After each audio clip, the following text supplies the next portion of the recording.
सभी को आदाब, नमस्कार, सत श्री अकाल, जय हिंद, जय भारत। आज फिर मैं आप लोगों के लिए एक वीडियो लेकर के आया हूं और बहुत ज़रूरी बातें आप तक पहुंचाने आया हूं। ज़रूरी बातों में से सबसे पहले ज़रूरी बात जो बताऊंगा वो मैं हॉस्पिटल से संबंधित बताऊंगा। जी हाँ, हॉस्पिटल से संबंधित बताऊंगा कि यूपी के ही एक अस्पताल में 4,000 रुपये ना पे कर पाने पे एक नवजात शिशु को बंधक बना लिया गया है। जी हाँ, उस मजबूर बाप के पास 4,000 रुपये कम थे। जहाँ उस बच्चे का जन्म हुआ, जिस हॉस्पिटल में जन्म हुआ, उस हॉस्पिटल को पे करने के लिए जो पैसा दिया गया, जो पैसा उसके फादर ने दिया, जो न्यू बॉर्न बेबी था उसके फादर ने जो पैसा दिया उसमें 4,000 रुपये कम था हॉस्पिटल की फ़ीस से। तो उसने बंधक बना लिया और कहा कि अब आप जा सकते हैं, मैं आपको आपका बच्चा नहीं दूंगा। आखिरकार मजबूरी में उसने अपने एक दूसरे बच्चे को बेच करके अपनी पत्नी और नवजात शिशु को छुड़ाया। अपने एक दूसरे बच्चे को बेच के अपने इस नवजात शिशु को, इस नवजात बच्चे को और उसकी माँ को यानी अपनी पत्नी को उस अस्पताल से छुड़ाया। ये डॉक्टरों का हाल है। मैंने कल भी आपको बताया था कि एक डॉक्टर ने ब्लड चढ़ाने से मना कर दिया, बोला कि ये मुसलमान का ब्लड है, हिंदू के नहीं चढ़ा सकते। और आज आपके सामने ये मामला आ गया है। मामला यही नहीं रुका है, मामला और आगे बढ़ा है। अस्पताल से संबंधित मामला और आगे बढ़ा है। ये राजधानी दिल्ली का मामला है। राजधानी दिल्ली में आपने नाम सुना होगा अपोलो, है ना। ये मोती नगर के अपोलो कार्डियल अस्पताल की बात है। अपोलो वो नहीं, अपोलो कार्डियल मोती नगर में कहीं है दिल्ली में, जहां का मामला है कि 5,81,000 रुपये भरने के बावजूद बच्चे को उसके बाप के यानी उसके परिवार के साथ नहीं भेजा गया, बल्कि बंधक बना लिया गया और कहा गया 13 लाख रुपए अभी आप और पे करें और अपने इस बच्चे को ले जाएं, जो कि जुलाई में पैदा हुआ था। जुलाई में पैदा हुआ था और कुछ कारणोंवश वहाँ पर हॉस्पिटल में गया था। उसी हॉस्पिटल में, जिस हॉस्पिटल में वो पैदा हुआ था, उसी हॉस्पिटल में इलाज कर रहा था और उसको 13 लाख रुपए अभी और देने थे। 5,81,000 रुपये दे चुका था और ना देने पर उसने साफ तौर पे डॉक्टर ने कह दिया कि भाई ये बच्चा मैं पाल लूंगा, तुम्हें ज़रूरत नहीं है इस बच्चे की, ले जाओ, तुम जाओ यहाँ से, मैं ये बच्चा नहीं दे सकता। उस बच्चे को, उस परिवार को वो बच्चा नहीं दिया गया। जी हाँ, 13 लाख रुपए और चाहिए उस हॉस्पिटल को, तब जा करके वो देंगे। बात यहाँ पर नहीं रुकती है, बात और आगे बढ़ती है और अस्पताल से संबंधित बात आगे बढ़ती है कि यूट्यूब पर देख करके ऑपरेशन कर डाला पथरी का, और जिस बच्चे के पथरी का इलाज चल रहा था, जिसका ऑपरेशन चला था, वो बच्चा मर गया। जी हाँ, एक 12-15 साल का लड़का जिसके पथरी थी, हॉस्पिटल गया ऑपरेशन करवाने के लिए। उसके परिवार वाले साथ में थे। जब परिवार वालों ने बताया कि जब पथरी का ऑपरेशन डॉक्टर कर रहे थे तो यूट्यूब वीडियो चल रही थी कि कैसे कैसे करना है, और आखिरकार वो बच्चा मर गया क्योंकि यूट्यूब से देख करके डॉक्टर उसका इलाज कर रहे थे। कमाल है ना, हमारे देश में डॉक्टरी भी अब यूट्यूब से चलने लगी है। भाई वाह, कमाल है। खैर, आगे बढ़ते हैं। टीचर पर भी आ जाना पड़ेगा क्योंकि टीचर भी उसी से संबंधित होते जा रहे हैं लगातार। बिहार के कटिहार जिले में 200 रुपए के चलते एक बच्चे को प्रिंसिपल ने मार डाला। जी हाँ, प्रिंसिपल ने 200 रुपये के चलते मार डाला। मसला क्या था? टीचर्स डे अभी आप जानते होंगे निकला है।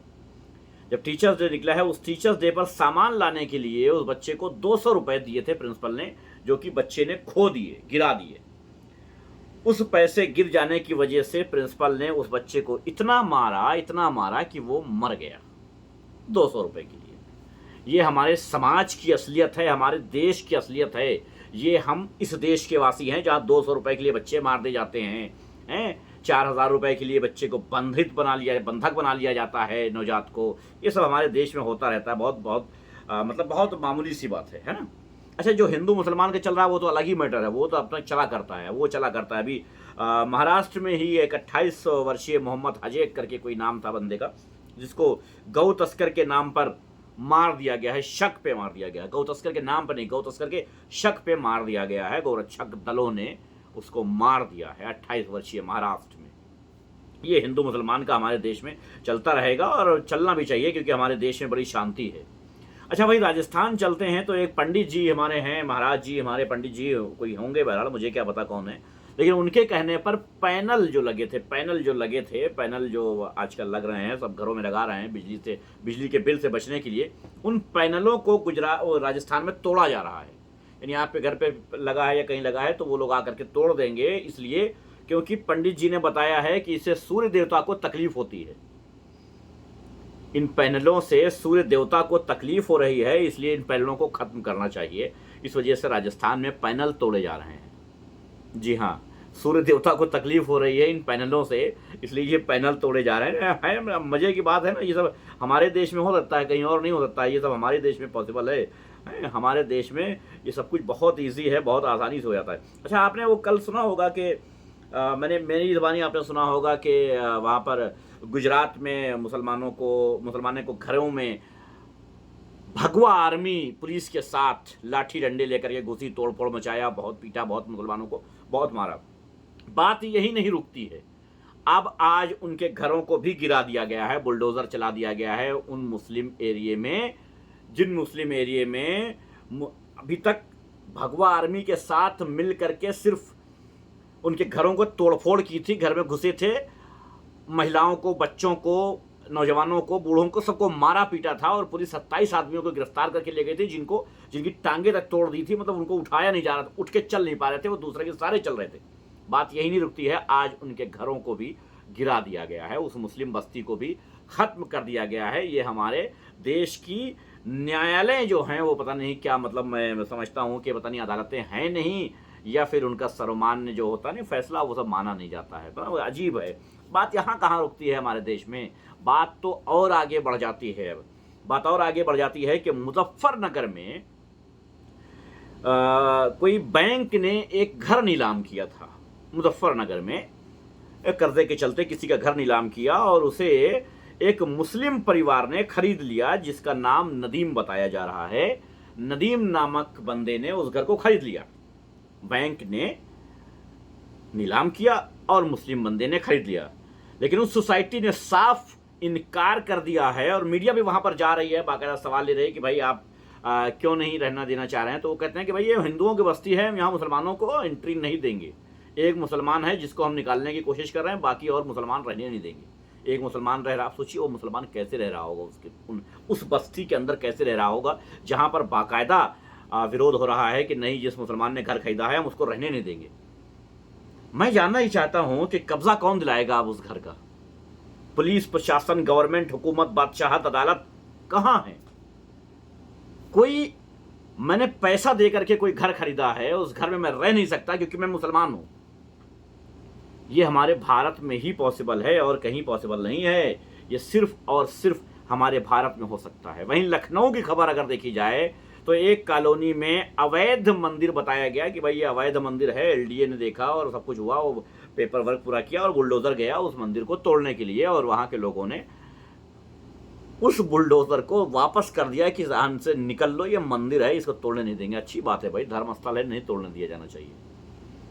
लेकिन सोचिए कि लगातार डेली मुसलमानों के घरों को गिराया जा रहा है, मस्जिदों को गिराया जा रहा है, उसके ऊपर क्या ये बुलडोजर वापस जाता है कभी? नहीं।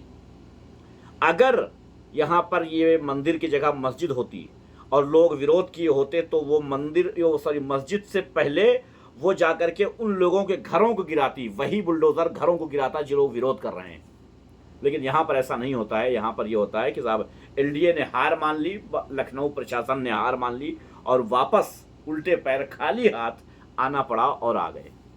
ये हमारे भारत में चल रहा है। और कल मैंने जैसा कि आप लोगों को बताया था कि आजकल देश में जो हिसाब किताब है वो तो आप जान ही रहे हैं, और जो सिस्टम चलाया गया है बेटियों को, बहनों को फंसाने का, इससे आपको बचने की ज़रूरत कितनी ज़्यादा है ये मैं अपनी ज़बान से बोल नहीं सकता हूँ, लेकिन क्या ही करूँ। खैर कोई बात नहीं। एक मज़ेदार बात आपको और बता देता हूँ। राजस्थान कोटा की बात है ये, राजस्थान कोटा की बात है। एक शफी मोहम्मद नामक कोई स्कूल के प्रिंसिपल हैं, उनको गिरफ्तार कर लिया है कोटा पुलिस ने, और इल्ज़ाम ये है कि उन्होंने किसी व्हाट्सएप ग्रुप से, जिसके वो एडमिन थे, कोई फ़ोटो डिलीट कर दिया था जो कि वो भगवान का था।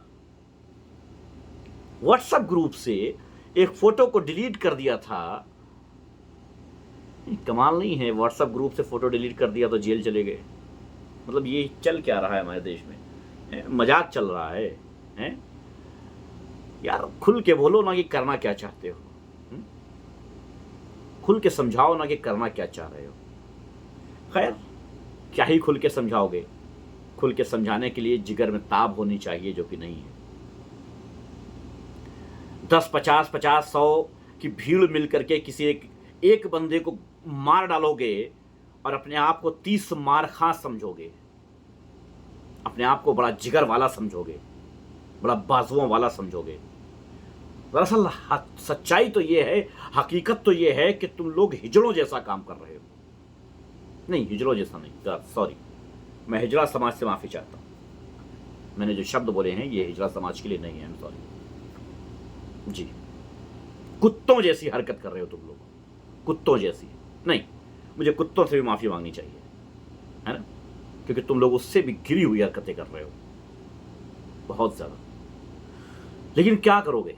उसके बावजूद तो ये मुस्लिम समाज सुधार चाहता ही नहीं है, सुधरना नहीं चाहता है, सुधार नहीं चाहता है अपने आप में। आज भी अपना मसीहा उन लोगों को बना के बैठा है जो लोग इसके खिलाफ कल को काम करेंगे, आज भी उनको मसीहा बना के बैठा है। चलिए, बहुत बहुत शुक्रिया आप सबका, धन्यवाद, जय हिंद। उम्मीद करता हूं कि आप सब लोग अपनी आंखें खोलेंगे, कम से कम अपने घरों की इज्जत बचाएंगे। क्या कहें, हजारों की तादाद में मेरे पास वीडियो पड़ी हैं कि अगर मैं दिखा दूं। मैं समझता था शायद मुसलमानों में ये पर्दा जो है, हिजाब जो है, यही खत्म होता जा रहा है। अब समझ में आया कि हिजाब खत्म होता वो अलग बात है, हिजाब पहनकर जो करतूतें हो रही हैं वो अलग ही है। अपने घर की बहन बेटियों की, मैंने पहले ही कहा कि मोबाइल चेक कर लिया करो, चाहे लड़का हो चाहे लड़की हो, अपने घर में चेक कर लिया करो, देख लिया करो बच्चे कर क्या रहे हैं। लेकिन ये समाज कभी नहीं सुधरने वाला है, क्योंकि ये समाज अपने आप को बेहतर बनाने के सोच में ही नहीं है, उस फिक्र में ही नहीं है। बहुत बहुत शुक्रिया आप सबका, जय हिंद।